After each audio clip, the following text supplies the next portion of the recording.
ashafasha dukure nyarenga ngibyo ririko rirareba nayo ngibukira kandi iyo jojo bijigita umusozi aho yiriwe nta rungu nta maganya nta gahinda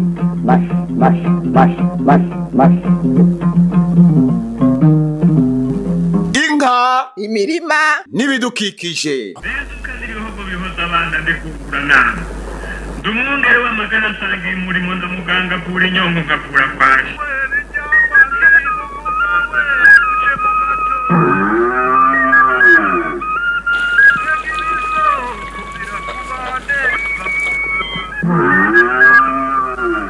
turime tworore kijambere tubungabunga ibidukikije.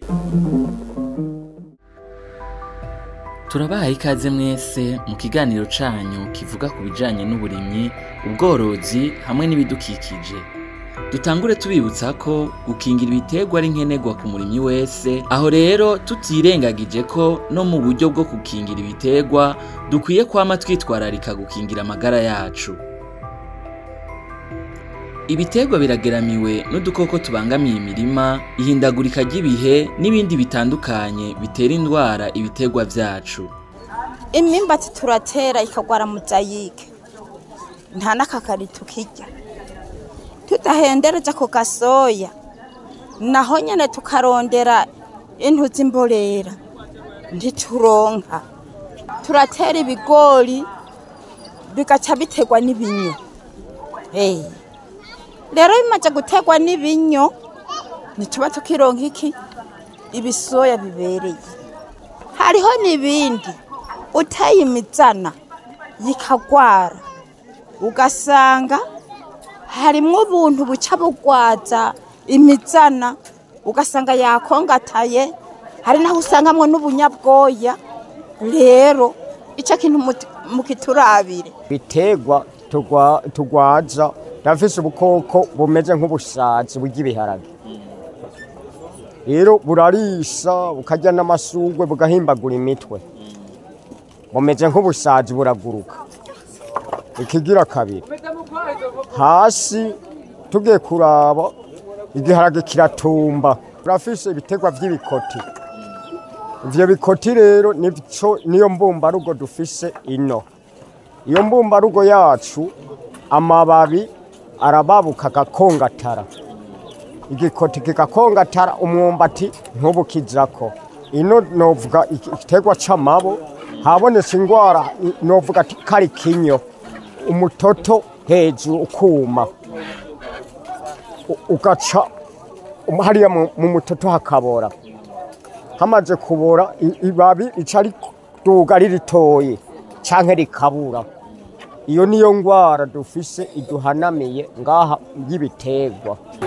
Hariho ingwara ifata ku mababi y'ubuntu bw'ubunyo bavuga ngo nipfunya, hakaba n'iyindi ifata ibiterwa bihereye mu mizi ikigori kigahishira. Ibintu by'ibiterwa amacenca yasa n'ayagwaye, imyembe, hanyuma n'ibitoki biragwara, tuteye bikagwara. Hanyuma ku bworozi nabwo inkoko zirakunda kugwara rwose. Si ivyo gusa, twovuga n'itomati, umuceri, intore n'ibindi biterwa vyose dusanzwe dufise mu gihugu cacu. None leta ibicishije mu bushikiranganje mu vyo bujejwe harimwo uburimyi, hari ico yoba iriko irakora?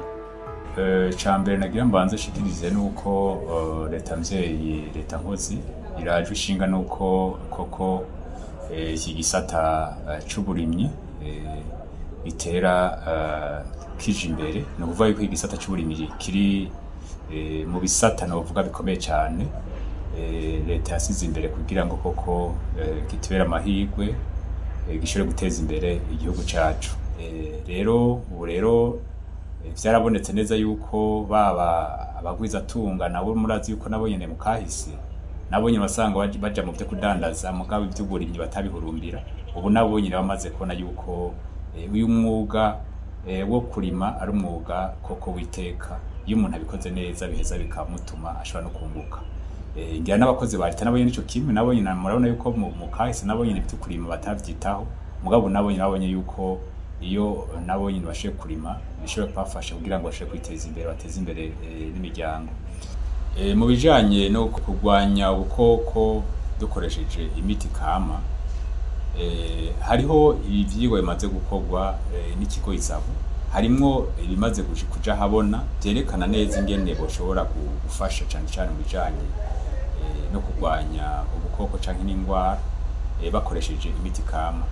Aha rero ico tuvuga tuti ubushakashatsi bumaze kugaragaza neza yuko buza budufasha kugira ngo busahirize mu kurwanya ubwo bukoko canke ingwara hakoresha imiti kama. Dusaba yuko n'abene igihugu ubwo bushakashatsi bwamaze kuja habona bagenda babukoresha ivyavuyemo bakabikoresha kugira ngo navyo nyene bize bisahiriza kugira ngo dushobore kurwanya bwa bukoko canke na za ngwara hakoreshejwe iyo miti kama.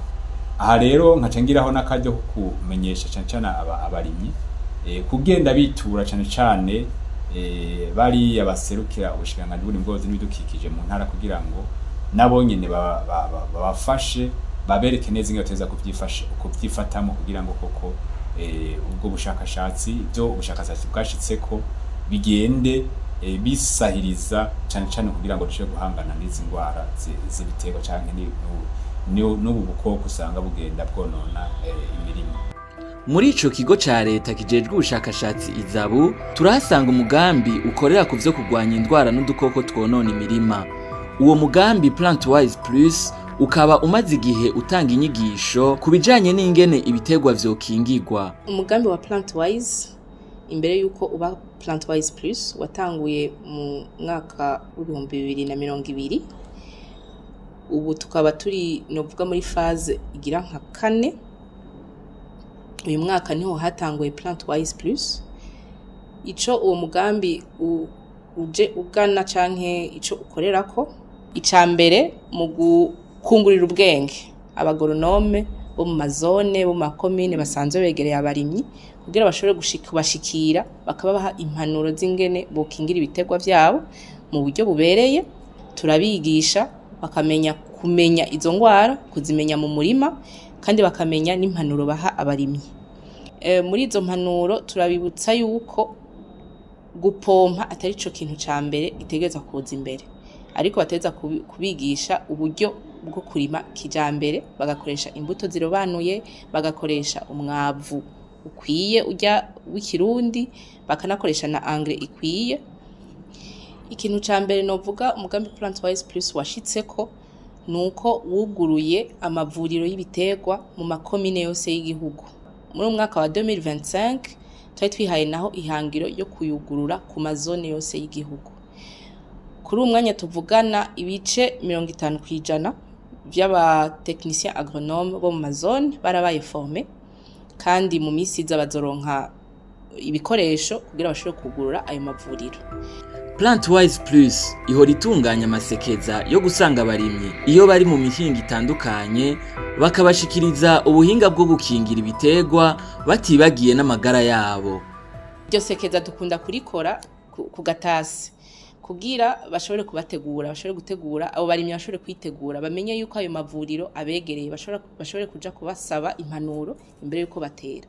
Rero ivyo tumaze kubona nuko muri ayo mavuriro y'ibiterwa bahora baca bitaba ku bwinshi bakaza bagasaba impanuro kandi baravuga yuko bahora babibona no mu mwimbu. Iyo baje bakitura uwo muganga w'ibiterwa akabaha impanuro kandi bakazikurikiza barabona ingaruka nziza mu mwimbu, barimbura neza kandi ni ikintu gishimishije umugambi ushobora kuvuga yuko uri kurashikako. Dukurikirane zimwe mu nyigisho zihabwa abarimyi muri ayo masekeza kenshi yitwa amahari. Imiti mvaruganda y'ibiterwa, imiti ikorerwa mu nganda zabigenewe. Iyo miti itadufasha cyane mu kurwanya indwara n'ibyonnyi by'ibiterwa. Kugira irarwanya ikavura ibyonnyi by'ibiterwa. Sibyo rero. Muga naho bifasha mu kurwanya no kuvura ibyonnyi n'indwara z'ibiterwa. Iyo idakoreshejwe neza iraheza ikagera ingaruka mbi ku magara y'abantu. Cyane cyane ubwa mbere iragira ingaruka mbi ku bidukikije. Ubwa kabiri ku binyabuzima na cyane cyane abantu.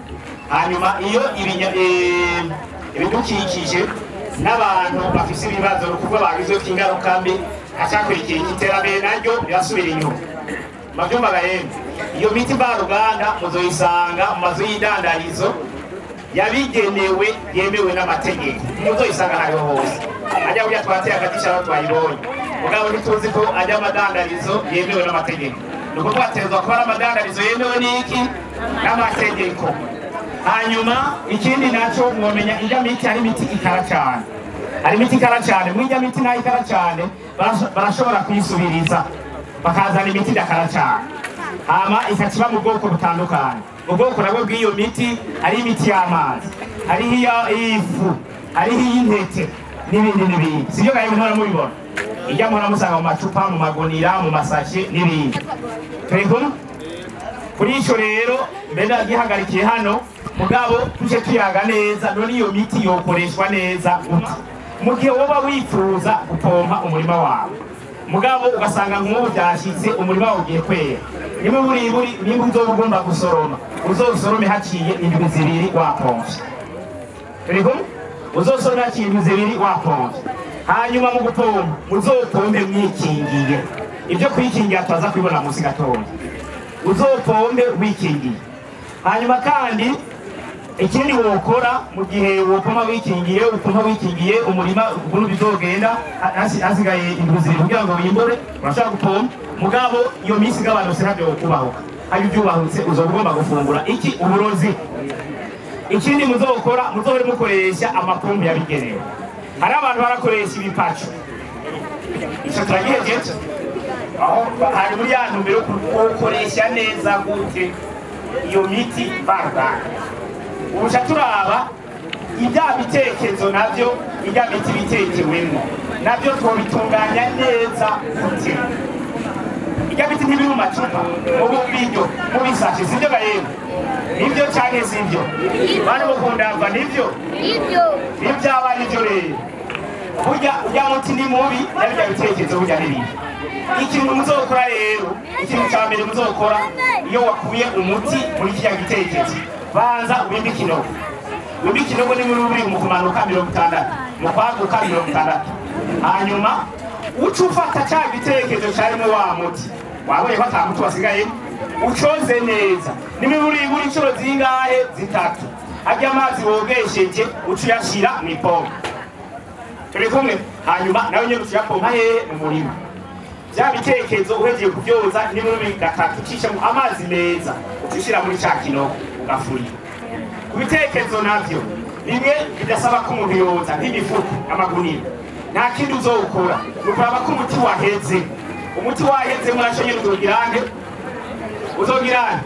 uzoshira muri cya kinogo muga kandi ibyo binogo kirazira ko muvyimba ahantu mu myonga muvyimba ku musozi halo turi kumwe muvyimba ku musozi ntuzogere kuvyimba ku mwonga hanyuma ikindi mwebwe muraho muri kubikora ababwiye yuko mukuramwo mukagira neza ndagutaki hariho abandi kizira kikazirizwa ibyo neza kubabwira iyo wakuye umuti mu kabiri hari abaca bakoze bagashyiramo amazi yo kunywa abandi bagashyiramo inzoga sibyo abandi bagafata ya macupa mato mato bakayoza bagashyiramo umunyu turi kumwe hajya umuti muba muri ko murabujya umuti ntiba waheze turi kumwe rero umuti uba ukirimwo kirazira gukuramo ikintu umuti hama ngo ucowogeje ujye wikoresha ikindi hajya uzoba wiyahuye cya gatatu muze mwitondere ibisigarira by'imiti aha rero turafise ishusho atavuze ishusho hano urabona uyu muntu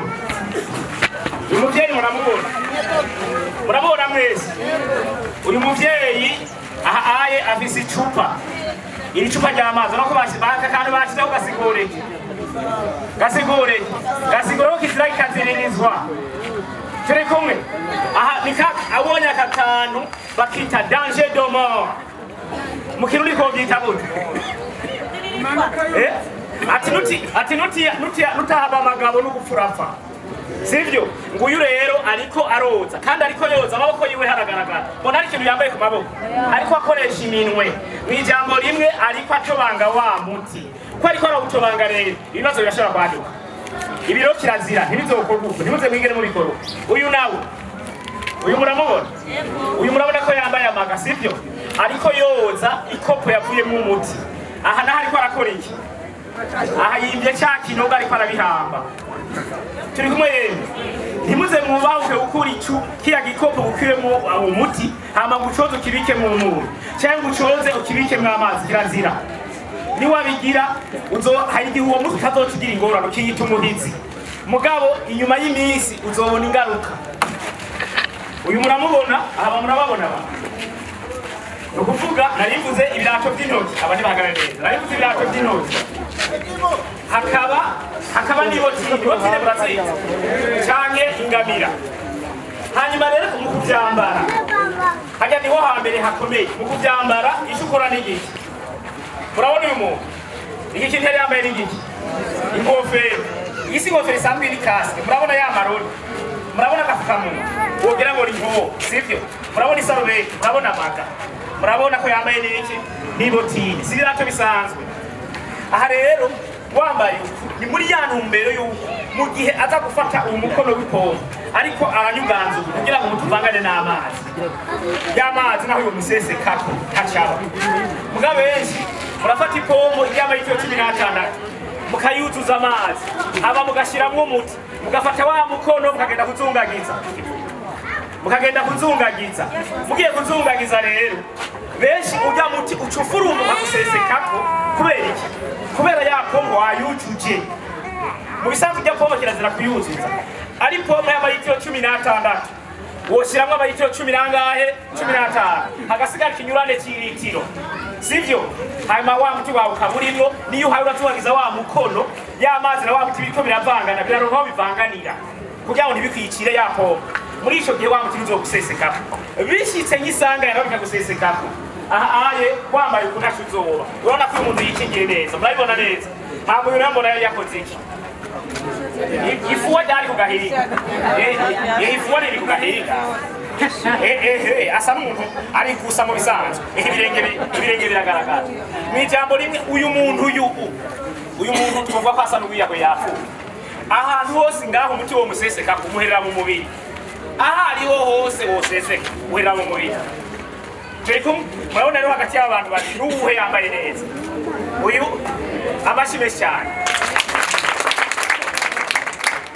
nuko rero turavuze ibyo umuntu yokwambara ikindi umuntu yokora kirazira rikaziririzwa ko wonywa itabi cyangwa ugafungura uriko urapompa kirazira ntuzonywe itabi cyangwa ngo ufungure uriko urapompa ikindi wokora mu gihe uzoba uriko urapompa uzojane n'iyo umuyaga uhaye ubwenge umuyaga niba uri kuwuha ubwenge ukuraye mu gupompa agenda kugira umuti ntukugarukeko mugabo umuyaga niba uri kuwuha ubwenge hari Uganda hanyuma nawe ukacuva Uganda upomuza uwucuhura n'umuyaga waba uzogirane uzokugarukako niwakugarukako uwo munsi niwakugarukako ntihagire icuba ntuze wite umuhinga oya ntuze wite umuhinga kweli kuko urashobora gupfa ubwo nyene ushobora kugwa mu kanwa ukakwikorera kuko ujya muti n'uburozi hanyuma ikindi mwokora n'igiki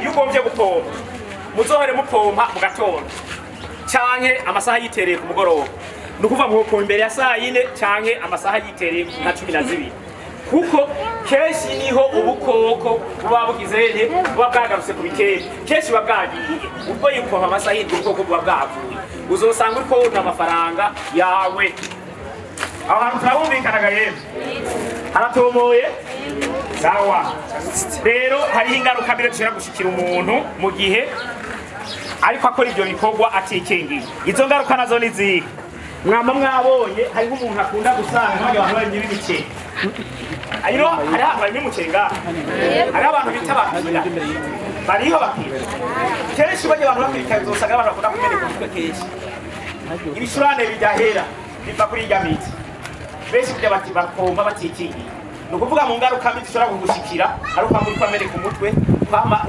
ufise ibicurane bya misi yose kubabara mu maso kubyara abana b'imitwe minini zagwara z'amakanseri muzobona abantu kenshi abantu mukuze kenshi baba bavuga kera ko umuntu agwara kanseri ngo yariye kwikutu sibyo siko bavuga murabona ngo jewe ndwara kanseri atakutunariye mugo murabona ko abantu benshi bagwara amakanseri burya kenshi biva kuri irya miti turiko nubwo izo ngwara nyinshi zitandukanye ingaruka mbi zikoreshwa n'irya miti turi kubega yego hama rero ku bagabo nabo hari n'ibindi bice bibashikira benshi bagomba gufukama ku mugoroba bikanka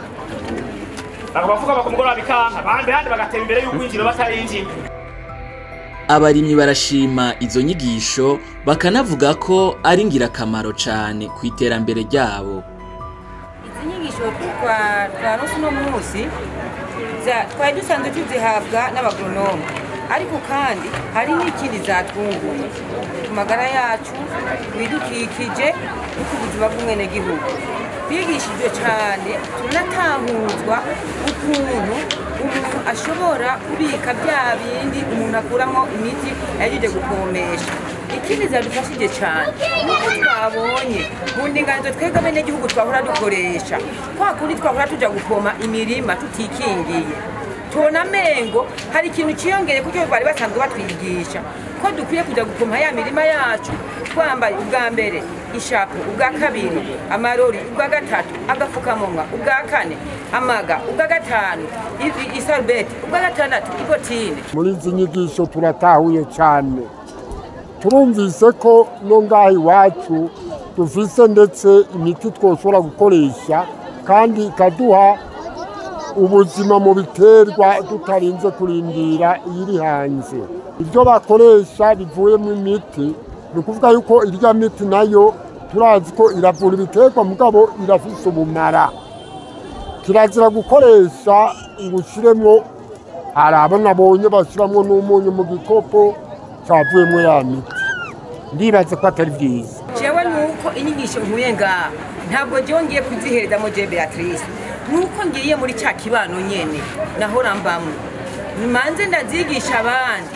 Mbega nkaba iyo ngiye si ukuvuga ko sinzokwigisha umuhano umwe cyangwa ibiri, ni ukuvuga n'ahazobera amanama hose nanjye nzobibwira abandi, sinzobihereza kuri jewe jenyine. Ngiye kubibwira abo tubana, ngiye kuvuga mu kibano, ngiye kubibwira mu manama. Twari dusanzwe dukora kenshi ibidahwanye n'amategeko kubera wa mwimbu twara turonka nk'ubu igiterwa kigwaye twiyadukize tukaja kugura imiti ku mafarumasi atemewe n'amategeko. Ubu rero tugiye kugura ya miti tuzobone duce kwa agoronome niwe twariyanta akatwereka imiti ikenewe kugira handi, kuko ico gihe ukurikije neza ugakurikiza neza indinganizo bakubwiye wa mwimbu wawe uzotera uja imbere. Ubu jewe mba muri koperative ikigori wacu nyina twakoresha inama zobasigurira izi nyigisho mwatwaye ko nazitahuye nabo ndazibatahuze kugira nabo bitwararike igiterwa ko ari kukivura kuva mu mizi ushika usaruye, kandi ko wapomye ushobora gusoroma haheze indwi zibiri kugira ngo umuti ukuzanire ingaruka mbi. Bizodufasha hamwe twobikurikiza, bizodufasha turogerageza kuraba ukuntu vyogenda muri izi nyigisho turose, hanyuma tubikorere, tugerageza kugendera ko hanyuma tugendere kuvyandike, hanyuma tugerageze turabe ko arico birodufasha. Hari no muntu nabonye mu gatondo ariko afata ibitumba gukwa ahimbagurira mu gishimo, namubariye ni none aho ufashe nk'icyo gitondo bagihimbagurira mu gishima cy'amase harimo ingwara y'igitondo bishobora kwandukira ibindi biterwa. Oya ngo mugabo naje ndavyibaza cyamvuga ati igitoki kigwaye rero si byiza kugishira mu gishima. None ndumvise yuko ucufata ico gishima ibyo bitoki bigwaye ukabiha igishima cyabyo kandi ukagishira kure y'umuntu. Kugira igihugu kizobe cifashe mu mwaka w'ibihumbi 2040 giteye imbere mu mwaka w'ibihumbi 2060 birakenewe ko dukingira ibitegwa vyacu kugira iyo hageze kwimbura dutakaze bike twimbuye vyinshi. Tugarutse kuri uwo mugambi wa Plantwise Plus, haramaze gukorwa ibitari bike mu ntumbero yo gukingira ibitegwa. Ikindi umugambi Plantwise Plus washitseko nuko harabaye igikorwa cyo kumenya ingwara n'udukoko bibangamiye igihugu ibitarinjira mu gihugu kugira dushobore kuvyikingira. Mu minsi naho hagiye gutangura kumenya ibihari kugira navyo nyene dushobore kuca tubigwanya, kuko rimwe na rimwe umurimyi aragira ikibazo ko cyo kugwanya ingwara ataramenya iyo ariyo canke udukoko ataramenya twarito. Rero ico gikorwa umugambi Plantwise Plus waragishitseko wo gushobora kumenya ingwara zitahari mu gihugu, kumenya uburyo zinjiramwo zishobora gushika mu gihugu, kandi ufashije n'ubuyobozi bujejwe gukingira ibitegwa mu gihugu hariko harajaho ingingo kugira izo ngwara n'utu dukoko twashoboye kumenya yuko zitarinjira mu gihugu bashobore kubyikingira hakiri kare. Uyu mugambi wa Plantwise Plus uri gukorwa ahanini n'ikigo ca Izabu ariko bafadikanije na Abrevepa na DPV na Universite y'u Burundi n'izindi universite zo mu gihugu. Tukaba dufashe mu mugongo n'ikigo citwa Kabi, akaba ari ikigo cihaye intumbero yo kugwanya udukoko n'ingwara zitera ibiterwa kw'isi yose. Uyu mugambi usanzwe urangurirwa mu bihugu bitandukanye vya Afrika, vya Aziya. Kwebwe ngaha mu Burundi dufashe mu mugongo hanini n'igihugu ca Kenya, turakorana cyane n'igihugu ca Kenya. Uyu mugambi wa Plantwise Plus ufashe mu mugongo kandi n'ingoma y'u Buholandi idufasha kugira dushike ku bikorwa twihaye.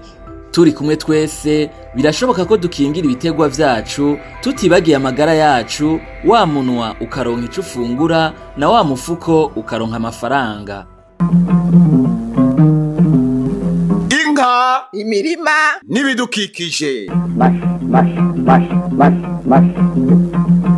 Dumwungere w'amagara nsangiye umurimo ndamuganga kura inyongo ngakura kwaje. Inka, imirima n'ibidukikije ni ikiganiro mutegurirwa n'ubushikiranganje bw'uburimyi, ubworozi n'ibidukikije mukagishikirizwa na televiziyo y'u Burundi.